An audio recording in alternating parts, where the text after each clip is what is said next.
This is the Peace Arch, standing near the westernmost edge of the U.S.-Canadian border, 30 miles south of the Olympic City, between Blaine and Washington State, and Surrey, British Columbia. This was dedicated in 1921 to commemorate the treaty that ended the War of 1812 between the U.S. and Great Britain. Remember, Canada was a British colony. That was a long time ago, but the inscription on the arch sums up the relationship. May these gates never be closed. We share more than a long border, of course. No dotted line can divide our joint stewardship of a treasure of natural riches.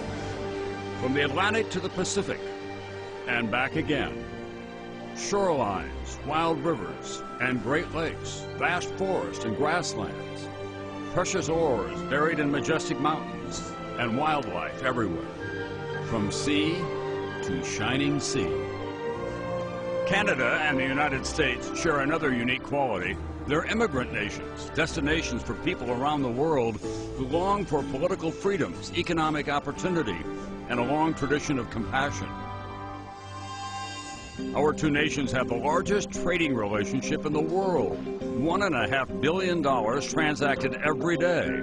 The two-way trade at the Ambassador Bridge between Detroit and Windsor alone equals all American exports to Japan. And we're so comfortable as neighbors. 200 million people cross the common border every year. Canada, some may be surprised to learn, is America's largest oil supplier. And the United States is Canada's #1 tourist destination. In a snapshot, Canada is a huge country, second largest in the world next to Russia, but its population is only about a tenth the size of the United States, 34 million, split into 10 provinces and 3 territories. 90% of Canadians live within 100 miles of the U.S. border, residing in world-class cities, thriving farms and smaller towns. With good reason. Life in the Canadian North is only for the hardy. It is remote and oh so cold. The coldest day ever recorded in North America occurred in 1947 in Snag, Yukon, minus 81 degrees, not including wind chill. Jesse the Sponge. Canadians are so generous, they share with us their brightest stars in music, comedy, acting, sports, and journalism. And if you're in a fight, you want the Canadians on your side. They were in World War II before we were. They were there on D-Day, in the air and on the beaches. They've been America's most reliable partners in Afghanistan, and it's been costly and painful. Now, when Canada loses a warrior in that distant land, the nation pauses and honors the fallen along what is called the Highway of Heroes outside of Toronto. Even their diplomats have been there for us. In 1980, a year before the conclusion of the Iranian hostage crisis, 6 American embassy personnel would escape from Iran in an operation organized by Canadian Ambassador Ken Taylor. The United States is thanking Canada for rescuing those 6 American diplomats from Iran. Taylor hid the Americans after the U.S. Embassy was stormed, created fake Canadian passports, then flew the Americans out of Tehran with a bogus cover story.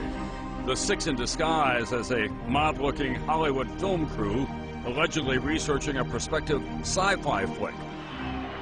Now, all these years later, Taylor has admitted he was formerly working for the CIA, and if the Iranians had discovered he was an American spy, he would have been in big, big trouble.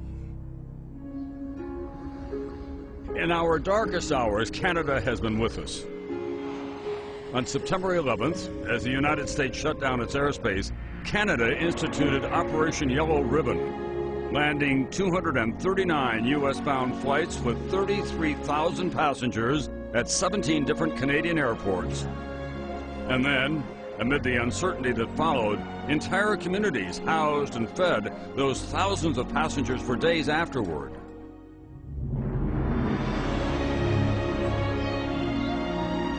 In the long history of sovereign neighbors, there never has been a relationship as close, productive, and peaceful as the U.S. and Canada.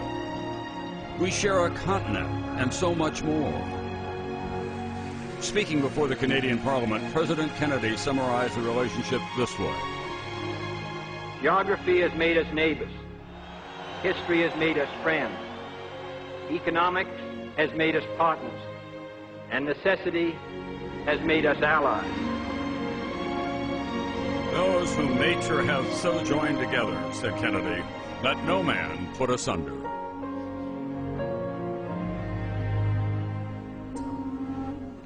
Of course, there are some distinct differences in the culture. The American fans at these games will be unfurling their stars and stripes at every opportunity and chanting USA, USA.